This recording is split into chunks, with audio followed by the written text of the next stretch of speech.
ಕಾಲ್ತುಳಿತ ದುರಂತ ಆಕಸ್ಮಿಕವಾಗಿ ನಡೆದಂತ ಘಟನೆ ಇದು. ಎಐಸಿಸಿ ಅಧ್ಯಕ್ಷ ಮಲ್ಲಿಕಾರ್ಜುನ ಖರ್ಗೆ ಅವರು ಹೇಳ್ತಾ ಇದ್ದಾರೆ ನೋಡಿ, ಇದು ಆಕಸ್ಮಿಕವಾಗಿ ನಡೆದಂತ ಘಟನೆ ಇದು. ಕಾಲ್ತುಳಿತದಿಂದ ನಮಗೂ ಕೂಡ ನೋವಾಗಿದೆ ಕಾಲ್ತುಳಿತದಿಂದ. ಬಿಜೆಪಿ ಅವರು ಸಿಎಂ ಮತ್ತೆ ಡಿಸಿಎಂ ರಾಜೀನಾಮೆ ಕೊಡಬೇಕು ಅಂತ ಹೇಳಿ ಕೇಳ್ತಾ ಇದ್ದಾರೆ. ಕುಂಭಮೇಳದಲ್ಲಿ ಜನರು ಮೃತಪಟ್ಟರು, ಆಗ ಯೋಗಿ ಆದಿತ್ಯನಾಥ್ ಅವರು ರಾಜೀನಾಮೆ ನೀಡಿದ್ರಾ? ಮಲ್ಲಿಕಾರ್ಜುನ ಖರ್ಗೆ ಎಐಸಿಸಿ ಅಧ್ಯಕ್ಷರು ಹೇಳ್ತಾ ಇರುವಂತ ಮಾತಿದು. ಸಿಎಂ ಮತ್ತೆ ಡಿಸಿಎಂ ರಾಜೀನಾಮೆ ಕೊಡಬೇಕು ಅಂತೇಳಿ ಹೇಳ್ತಾ ಇದ್ದೀರಲ್ಲ, ಬಿಜೆಪಿ ಅವರು ಕೇಳ್ತಾ ಇದ್ದೀರಲ್ಲ. ಮಹಾ ಕುಂಭಮೇಳದಲ್ಲಿ ಕಾಲ್ ತುಳಿತ ಆಗಿ ಅಷ್ಟು ಜನ ಡೆತ್ ಆದ್ರಲ್ವಾ, ಸತ್ತೋದ್ರಲ್ಲ, ಆಗ ಯೋಗಿ ಆದಿತ್ಯನಾಥ ಉತ್ತರ ಪ್ರದೇಶದ ಮುಖ್ಯಮಂತ್ರಿಗಳು ರಾಜೀನಾಮೆ ಕೊಟ್ರ ಅಂತೇಳಿ ಖರ್ಗೆ ಕೇಳಿದ್ದಾರೆ.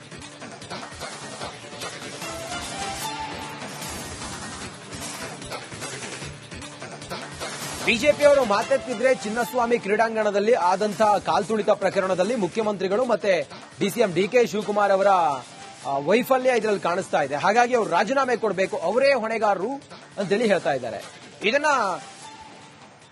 ಇದನ್ನ ಕಾಂಗ್ರೆಸ್ ಕೂಡ ಕಟುವಾಗಿ ಟೀಕೆ ಮಾಡ್ತಾ ಇದೆ.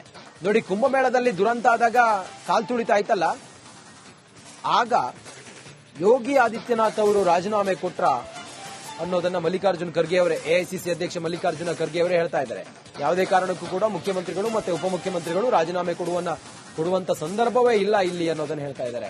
ಇದು ಆಕಸ್ಮಿಕವಾದಂತಹ ಘಟನೆ, ಇದು ನಮಗೂ ಕೂಡ ಇದರಿಂದ ನೋವಾಗಿದೆ ಅನ್ನೋದನ್ನ ಮಲ್ಲಿಕಾರ್ಜುನ ಖರ್ಗೆ ಅವರು ಹೇಳ್ತಾ ಇದ್ದಾರೆ.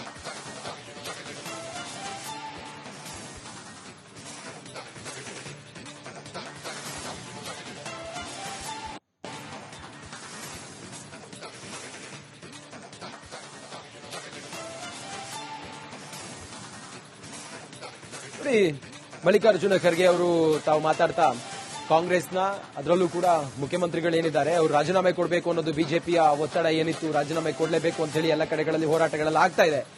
ಎಐಸಿಸಿ ಅಧ್ಯಕ್ಷರು ಇದ್ರ ಬಗ್ಗೆ ಪ್ರತಿಕ್ರಿಯೆಯನ್ನ ನೀಡ್ತಾ ನಮಗೂ ಕೂಡ ಇದರಿಂದ ನೋವಾಗಿದೆ, ಇದನ್ನ ಸಹಿಸಲಿಕ್ಕೆ ಆಗಲ್ಲ ನಾವು ಕೂಡ. ಮಲ್ಲಿಕಾರ್ಜುನ ಖರ್ಗೆ ಅವರು ಮಾತಾಡಿದ್ದಾರೆ, ಅವ್ರು ಏನ್ ಹೇಳಿದ್ದಾರೆ ಅನ್ನೋದನ್ನ ನೋಡೋಣ ಬನ್ನಿ.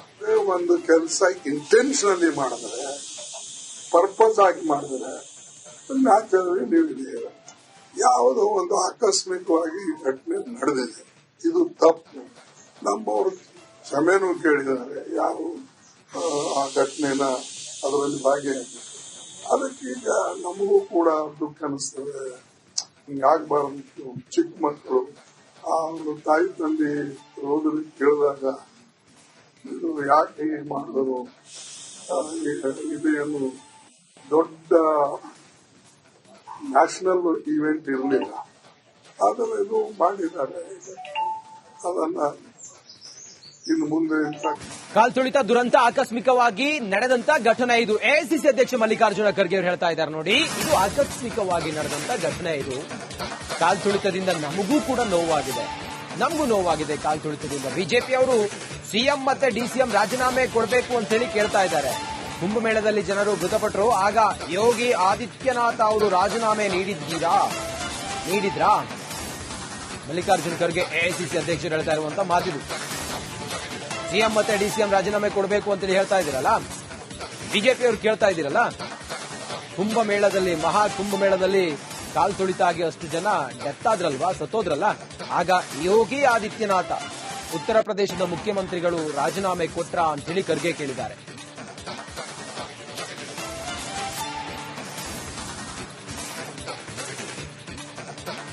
ಬಿಜೆಪಿಯವರು ಮಾತೆತ್ತಿದ್ರೆ ಚಿನ್ನಸ್ವಾಮಿ ಕ್ರೀಡಾಂಗಣದಲ್ಲಿ ಆದಂತಹ ಕಾಲ್ತುಳಿತ ಪ್ರಕರಣದಲ್ಲಿ ಮುಖ್ಯಮಂತ್ರಿಗಳು ಮತ್ತೆ ಡಿಸಿಎಂ ಡಿಕೆ ಶಿವಕುಮಾರ್ ಅವರ ವೈಫಲ್ಯ ಇದರಲ್ಲಿ ಕಾಣಿಸ್ತಾ ಇದೆ. ಹಾಗಾಗಿ ಅವರು ರಾಜೀನಾಮೆ ಕೊಡಬೇಕು, ಅವರೇ ಹೊಣೆಗಾರರು ಅಂತೇಳಿ ಹೇಳ್ತಾ ಇದ್ದಾರೆ.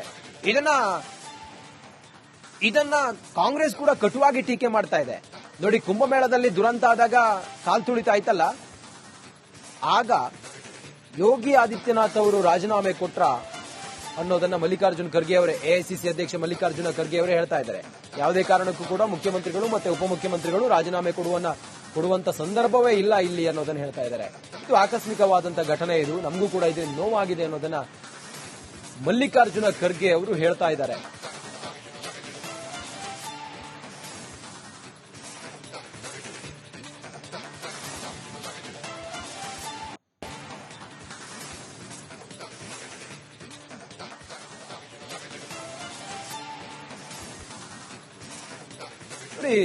ಮಲ್ಲಿಕಾರ್ಜುನ ಖರ್ಗೆ ಅವರು ತಾವು ಮಾತಾಡ್ತಾ ಕಾಂಗ್ರೆಸ್ನ ಅದರಲ್ಲೂ ಕೂಡ ಮುಖ್ಯಮಂತ್ರಿಗಳೇನಿದ್ದಾರೆ ಅವರು ರಾಜೀನಾಮೆ ಕೊಡಬೇಕು ಅನ್ನೋದು ಬಿಜೆಪಿಯ ಒತ್ತಡ ಏನಿತ್ತು, ರಾಜೀನಾಮೆ ಕೊಡಲೇಬೇಕು ಅಂತ ಹೇಳಿ ಎಲ್ಲ ಕಡೆಗಳಲ್ಲಿ ಹೋರಾಟಗಳೆಲ್ಲ ಆಗ್ತಾ ಇದೆ.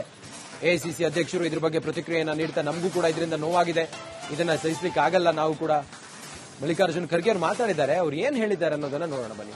ಒಂದು ಕೆಲಸ ಇಂಟೆನ್ಷನಲಿ ಮಾಡಿದ್ರೆ, ಪರ್ಪಸ್ ಆಗಿ ಮಾಡಿದ್ರೆ ನ್ಯಾಚುರಲಿ ನೀವು ಯಾವುದೋ ಒಂದು ಆಕಸ್ಮಿಕವಾಗಿ ಈ ಘಟನೆ ನಡೆದಿದೆ, ಇದು ತಪ್ಪು. ನಮ್ಮವರು ಕ್ಷಮೆನೂ ಕೇಳಿದ್ದಾರೆ, ಯಾರು ಆ ಘಟನೆನ ಅದರಲ್ಲಿ ಭಾಗಿಯಾಗಿದ್ದಾರೆ. ಅದಕ್ಕೀಗ ನಮಗೂ ಕೂಡ ದುಃಖ ಅನಿಸ್ತದೆ, ಹಿಂಗಾಗಬಾರ್ದು. ಚಿಕ್ಕ ಮಕ್ಕಳು ಅವರು ತಾಯಿ ತಂದೆ ರೋಗದಲ್ಲಿ ಕೇಳಿದಾಗ ಇದು ಯಾಕೆ ಹೀಗೆ ಮಾಡಿದ್ರು, ಇದೇನು ದೊಡ್ಡ ನ್ಯಾಷನಲ್ ಈವೆಂಟ್ ಇರಲಿಲ್ಲ, ಆದರೆ ಇದು ಮಾಡಿದ್ದಾರೆ.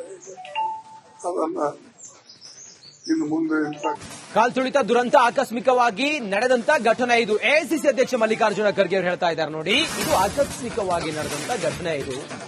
ಕಾಲ್ತುಳಿತದಿಂದ ನಮಗೂ ಕೂಡ ನೋವಾಗಿದೆ ಕಾಲ್ತುಳಿತದಿಂದ. ಬಿಜೆಪಿ ಅವರು ಸಿಎಂ ಮತ್ತೆ ಡಿಸಿಎಂ ರಾಜೀನಾಮೆ ಕೊಡಬೇಕು ಅಂತ ಹೇಳಿ ಕೇಳ್ತಾ ಇದ್ದಾರೆ.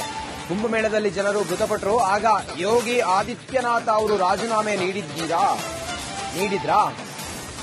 ಮಲ್ಲಿಕಾರ್ಜುನ ಖರ್ಗೆ ಎಐಸಿಸಿ ಅಧ್ಯಕ್ಷರು ಹೇಳ್ತಾ ಇರುವಂತ ಮಾತಿದು.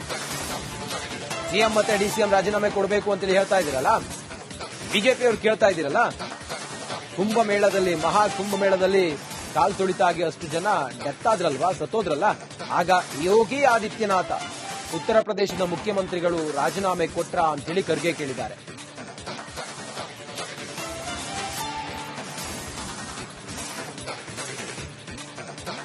ಬಿಜೆಪಿಯವರು ಮಾತೆತ್ತಿದ್ರೆ ಚಿನ್ನಸ್ವಾಮಿ ಕ್ರೀಡಾಂಗಣದಲ್ಲಿ ಆದಂತಹ ಕಾಲ್ತುಳಿತ ಪ್ರಕರಣದಲ್ಲಿ ಮುಖ್ಯಮಂತ್ರಿಗಳು ಮತ್ತೆ ಡಿಸಿಎಂ ಡಿಕೆ ಶಿವಕುಮಾರ್ ಅವರ ವೈಫಲ್ಯ ಇದರಲ್ಲಿ ಕಾಣಿಸ್ತಾ ಇದೆ. ಹಾಗಾಗಿ ಅವರು ರಾಜೀನಾಮೆ ಕೊಡಬೇಕು, ಅವರೇ ಹೊಣೆಗಾರರು ಅಂತೇಳಿ ಹೇಳ್ತಾ ಇದ್ದಾರೆ. ಇದನ್ನ ಕಾಂಗ್ರೆಸ್ ಕೂಡ ಕಟುವಾಗಿ ಟೀಕೆ ಮಾಡ್ತಾ ಇದೆ. ನೋಡಿ, ಕುಂಭಮೇಳದಲ್ಲಿ ದುರಂತ ಆದಾಗ ಕಾಲ್ತುಳಿತ ಆಯ್ತಲ್ಲ, ಆಗ ಯೋಗಿ ಆದಿತ್ಯನಾಥ್ ಅವರು ರಾಜೀನಾಮೆ ಕೊಟ್ರ ಅನ್ನೋದನ್ನ ಮಲ್ಲಿಕಾರ್ಜುನ ಖರ್ಗೆ ಅವರೇ, ಎಐಸಿಸಿ ಅಧ್ಯಕ್ಷ ಮಲ್ಲಿಕಾರ್ಜುನ ಖರ್ಗೆ ಅವರೇ ಹೇಳ್ತಾ ಇದ್ದಾರೆ. ಯಾವುದೇ ಕಾರಣಕ್ಕೂ ಕೂಡ ಮುಖ್ಯಮಂತ್ರಿಗಳು ಮತ್ತೆ ಉಪಮುಖ್ಯಮಂತ್ರಿಗಳು ರಾಜೀನಾಮೆ ಕೊಡುವಂತ ಸಂದರ್ಭವೇ ಇಲ್ಲ ಇಲ್ಲಿ ಅನ್ನೋದನ್ನ ಹೇಳ್ತಾ ಇದ್ದಾರೆ. ಇದು ಆಕಸ್ಮಿಕವಾದಂತ ಘಟನೆ, ಇದು ನಮಗೂ ಕೂಡ ಇದು ನೋವಾಗಿದೆ ಅನ್ನೋದನ್ನ ಮಲ್ಲಿಕಾರ್ಜುನ ಖರ್ಗೆ ಅವರು ಹೇಳ್ತಾ ಇದ್ದಾರೆ.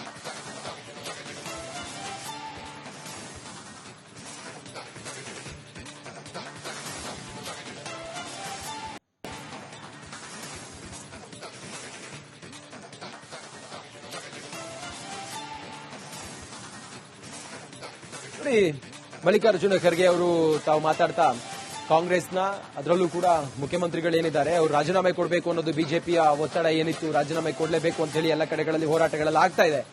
ಎಐಸಿಸಿ ಅಧ್ಯಕ್ಷರು ಇದ್ರ ಬಗ್ಗೆ ಪ್ರತಿಕ್ರಿಯೆಯನ್ನ ನೀಡ್ತಾ ನಮಗೂ ಕೂಡ ಇದರಿಂದ ನೋವಾಗಿದೆ, ಇದನ್ನ ಸಹಿಸಲಿಕ್ಕೆ ಆಗಲ್ಲ, ನಾವು ಕೂಡ ಮಲ್ಲಿಕಾರ್ಜುನ ಖರ್ಗೆ ಅವರು ಮಾತಾಡಿದ್ದಾರೆ. ಅವ್ರು ಏನ್ ಹೇಳಿದ್ದಾರೆ ಅನ್ನೋದನ್ನ ನೋಡೋಣ ಬನ್ನಿ. ಒಂದು ಕೆಲಸ ಇಂಟೆನ್ಷನಲಿ ಮಾಡಿದ್ರೆ, ಪರ್ಪಸ್ ಆಗಿ ಮಾಡಿದ್ರೆ ನ್ಯಾಚುರಲಿ ನೀವು ಯಾವುದೋ ಒಂದು ಆಕಸ್ಮಿಕವಾಗಿ ಈ ಘಟನೆ ನಡೆದಿದೆ, ಇದು ತಪ್ಪು. ನಮ್ಮವರು ಕ್ಷಮೆನೂ ಕೇಳಿದ್ದಾರೆ, ಯಾರು ಆ ಘಟನೆನ ಅದರಲ್ಲಿ ಭಾಗಿಯಾಗಿದ್ದಾರೆ. ಅದಕ್ಕೀಗ ನಮಗೂ ಕೂಡ ದುಃಖ ಅನಿಸ್ತದೆ, ಹಿಂಗಾಗಬಾರ್ದು. ಚಿಕ್ಕ ಮಕ್ಕಳು ಅವರು ತಾಯಿ ತಂದೆ ರೋಗದಲ್ಲಿ ಕೇಳಿದಾಗ ಇದು ಯಾಕೆ ಹೀಗೆ ಮಾಡಿದ್ರು, ಇದೇನು ದೊಡ್ಡ ನ್ಯಾಷನಲ್ ಈವೆಂಟ್ ಇರಲಿಲ್ಲ, ಆದರೆ ಇದು ಮಾಡಿದ್ದಾರೆ. ಅದನ್ನ ಇನ್ನು ಮುಂದೆ